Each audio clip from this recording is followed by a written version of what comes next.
আজ থেকে ওনাকে যাওয়ার পর ওনাকে এমন করে মারা হয়েছে, মারার পর ওনাকে পুলিশ ভ্যানে তুলে দেখা হচ্ছে কি পোড়াই দেওয়া হয়েছে।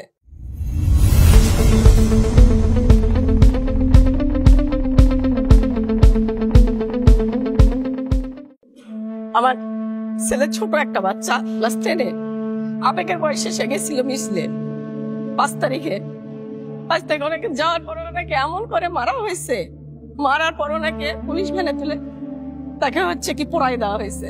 আমি 6 তারিখে গেলে আমার বাচ্চাকে বিকালে পাইছি, একদম বাচ্চাটার আমার শেষ মুখটা পর্যন্ত আমি দেখতে পাইনি। এমন করে তারা মারছে আমার বাচ্চাটাকে, বুঝছেন? আমি এটার আসলে সঠিক আমি বিচারটাই চাই। আমার বাচ্চাটার যেন সঠিক সরকার একটা বিচার করে দেয়। আমার বাচ্চা মানে কোন রকমের বসে ছিল না, প্রাইভেটে যাই ওখানে দেখে গেছে।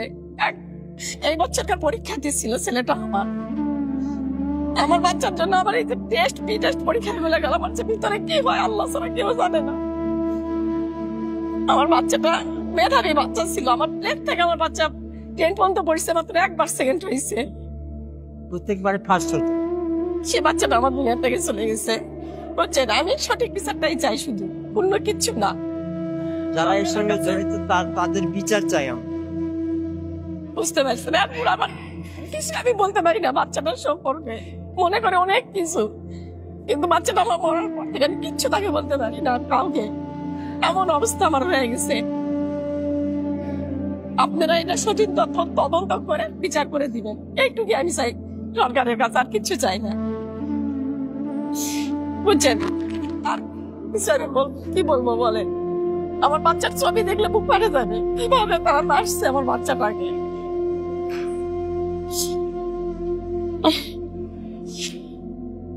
আপনার সঠিক তদন্ত করে আমার বাচ্চারা বিচার করে দেবেন, আর কিছুই আমি চাই না ওদের কাছে।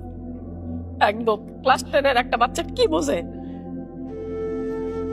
ওখানে কি আবেগে গেছে উপর আল্লাহ ভালো জানে, আমাকে বলেও যায়নি। আমার বাচ্চা 5 তারিখে গেল, বাই পাইলে যায় ওখানে যায়, দুনিয়ার থেকেই চলে গেল আমার বাচ্চাটা, খুঁজেই পেলাম না।